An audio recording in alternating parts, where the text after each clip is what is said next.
देश का नया महामहिम कौन होगा, वो आज पता चल जाएगा। हालांकि राष्ट्रपति पद के लिए सोमवार को हुए मतदान के बाद एनडीए की संख्या बल को देखते हुए आदिवासी नेत्री और झारखंड की पूर्व राज्यपाल द्रौपदी मुर्मू का राष्ट्रपति चुना जाना लगभग तय माना जा रहा है। देश के अगले राष्ट्रपति 25 जुलाई को शपथ लेंगे। द्रौपदी मुर्मू के पैतृक गांव में जश्न की तैयारी शुरू हो गई है। अगर मुर्मू जीतती हैं, तो वो देश की पहली आदिवासी महिला राष्ट्रपति होंगी। उधर द्रौपदी मुर्मू के पैतृक स्थान ओडिशा के रायरंगपुर में जश्न की तैयारियां शुरू हो चुकी हैं। नतीजे आने के बाद मुर्मू के गांव में बांटने के लिए 20,000 लड्डू तैयार किए गए हैं।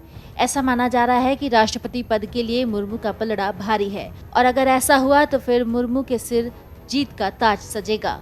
ऐसे में आप भी द्रौपदी मुर्मू के बारे में जानना चाह रहे होंगे कि आखिर कौन है द्रौपदी मुर्मू और उनका राजनीतिक सफर कैसा रहा। तो चलिए आपको द्रौपदी मुर्मू के बारे में कुछ रोचक जानकारियां देते हैं। एनडीए से राष्ट्रपति पद की उम्मीदवार द्रौपदी मुर्मू ओडिशा के उपरवाड़ा गांव की रहने वाली हैं। उनका जन्म 20 जून 1958 को संथाल जाति समूह के एक आदिवासी परिवार में हुआ था। उनके पिता का नाम बिरांची नारायण टुडू एक किसान थे। द्रौपदी के 2 भाई हैं, भगत टुडू और सरैनी टुडू।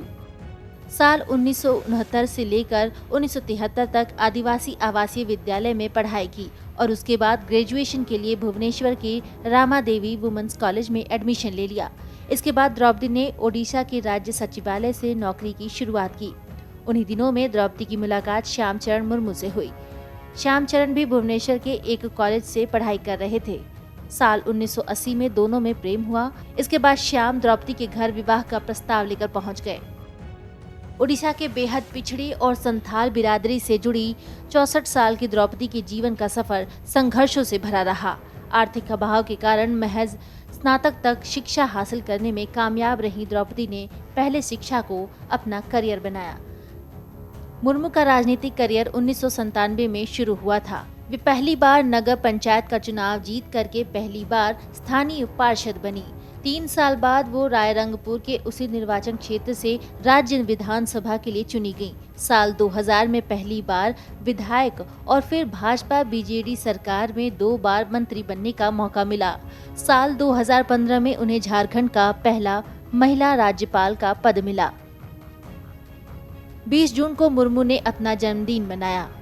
पूर्व राष्ट्रपति वीवी गिरी भी ओडिशा में पैदा हुए थे, लेकिन वो मूलतः आंध्र प्रदेश के रहने वाले थे। ओडिशा के मयूरभंज जिले की रहने वाली द्रौपदी मुर्मू ओडिशा में 2 बार रायरंगपुर विधानसभा क्षेत्र से बीजेपी विधायक रही हैं। वो भाजपा और बीजू जनता दल की गठबंधन सरकार में 6 मार्च 2000 से लेकर 6 अगस्त 2002 तक वाणिज्य और परिवहन के लिए स्वतंत्र प्रभार और 6 अगस्त 2002 से 16 मई 2004 तक मत्स्य पालन और पशु संसाधन विकास राज्य मंत्री भी रही थी। उन्हें 2007 में ओडिशा विधानसभा द्वारा सर्वश्रेष्ठ विधायक के लिए नीलकंठ पुरस्कार से सम्मानित किया गया था। उन्हें 2015 में झारखंड का राज्यपाल नियुक्त किया गया था। वो पहली ऐसी उड़िया नेता हैं जिन्हें किसी राज्य का राज्यपाल नियुक्त किया गया। द्रौपदी मुर्मू ने अपनी जिंदगी के काफी साल बड़ी ही मुश्किलों और संघर्ष के बीच काटे हैं, लेकिन फिर भी उन्होंने हर मुश्किलों का सामना किया। चलिए अब हम आपको बताते हैं द्रौपदी की जिंदगी के बारे में, उन दर्दनाक घटनाओं के बारे में जिससे द्रौपदी मुर्मू का हंसता खेलता परिवार बर्बाद हो गया। द्रौपदी की शादी 1980 में श्यामाचरण मुर्मू से हुई थी। उनसे 2 बेटे और एक बेटी हुई थी। द्रौपदी का बचपन बेहद अभावों और गरीबी में बीता था, लेकिन अपनी स्थिति को उन्होंने अपनी मेहनत की आड़े नहीं आने दिया। बाद में 1984 में द्रौपदी की 3 साल की बेटी की मौत हो गई थी। उसके बाद 27 अक्टूबर 2009 को सुबह 7 बजे भुवनेश्वर के पत्रपदा इलाके में सब सन्न रह गए थे जब सब ने सुना कि द्रौपदी मुर्मू के बेटे लक्ष्मण मुर्मू की मौत हो गई है। लक्ष्मण मुर्मू की उम्र 25 साल थी। उस दिन वे बिस्तर पर बेसुध मिले। घर वाले जब उन्हें अस्पताल ले गए तो डॉक्टरों ने उन्हें मृत घोषित कर दिया। बेटे की मौत के सदमे से द्रौपदी अभी उबर भी नहीं पाई थी कि 2013 में द्रौपदी के दूसरे बेटे की एक सड़क दुर्घटना में मौत हो गई। द्रौपदी के 2 जवान बेटों की मौत 4 साल के अंदर हो चुकी थी। वो पूरी तरह से टूट चुकी थी। लेकिन अब उन पर दुखों का पहाड़ गिरना अभी भी बंद नहीं हुआ। 2014 में उनके पति का भी देहांत हो गया। बताया जाता है कि श्यामाचरण मुर्मू को दिल का दौरा पड़ा था। उन्हें घर वाले अस्पताल ले गए, जहां डॉक्टरों ने उन्हें मृत घोषित कर दिया था। श्यामाचरण बैंक में काम करते थे। अब द्रौपदी के परिवार में केवल बेटी इतिश्री मुर्मू ही हैं। इतिश्री बैंक में नौकरी करती हैं। इसके बाद द्रौपदी ने अगस्त 2016 में अपने घर में ही स्कूल चलाने लगी। बेटी को पढ़ाने के लिए द्रौपदी मुर्मू शिक्षक बन गईं। राजनीति में आने से पहले मुर्मू ने एक शिक्षक के तौर पर अपने करियर की शुरुआत की थी। उन्होंने 1989 से लेकर 1983 तक सिंचाई और बिजली विभाग में जूनियर असिस्टेंट के रूप में कार्य किया। इसके बाद 1994 से लेकर 1997 तक उन्होंने ऑनरेरी असिस्टेंट टीचर के रूप में काम किया। 1997 में उन्होंने पहली बार चुनाव लड़ा। ओडिशा के रायरंगपुर जिले में पार्षद चुनी गईं। इसके बाद वो जिला परिषद की उपाध्यक्ष भी चुनी गईं। साल 2000 में विधानसभा चुनाव लड़ी। रायरंगपुर विधानसभा से विधायक चुने जाने के बाद उन्हें बीजद और भाजपा गठबंधन वाली सरकार में स्वतंत्र प्रभार का राज्य मंत्री बनाया गया। 2002 में मुर्मू को ओडिशा सरकार में मत्स्य और पशुपालन विभाग का राज्य मंत्री बनाया गया। 2006 में उन्हें भाजपा अनुसूचित जनजाति मोर्चा का प्रदेश अध्यक्ष बनाया गया।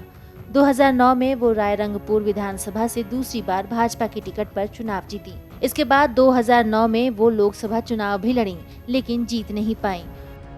2015 में द्रौपदी को झारखंड का राज्यपाल बनाया गया। 2021 तक उन्होंने राज्यपाल के तौर पर अपनी सेवाएं दी। बहरहाल राष्ट्रपति के चुनाव के परिणाम आने के बाद देश को नए राष्ट्रपति के रूप में किसका चेहरा मिलेगा, ये जल्द ही पता लग जाएगा। अगर मुर्मू की जीत होती है तो वो देश की पहली आदिवासी राष्ट्रपति बन जाएंगी और पहली आदिवासी राज्यपाल के साथ साथ महिला राष्ट्रपति बनने का खिताब भी अपने नाम कर लेंगी। मुर्मू 2007 में ओडिशा विधानसभा द्वारा वर्ष के सर्वश्रेष्ठ विधायक के लिए नीलकंठ पुरस्कार से सम्मानित हैं। उनके पास ओडिशा सरकार में परिवहन, वाणिज्य, मत्स्य पालन और पशुपालन जैसे मंत्रालयों को संभालने का अनुभव है। मुर्मू ने हमेशा से संघर्ष किया। पहले पढ़ाई के लिए और फिर परिवार के दर्दनाक हादसों ने उन्हें परेशान किया। हालांकि उन्होंने समाज के लिए हमेशा अच्छा काम किया है। Video desk amarjala.com। डाउनलोड करें अमर उजाला ऐप और पाएं खबरें लगातार। अगर आप ये वीडियो YouTube पर देख रहे हैं तो हमारे चैनल को सब्सक्राइब करें और बेल आइकन को दबाना ना भूलें। अगर आप Facebook पर ये वीडियो देख रहे हैं तो हमारे पेज को लाइक करें।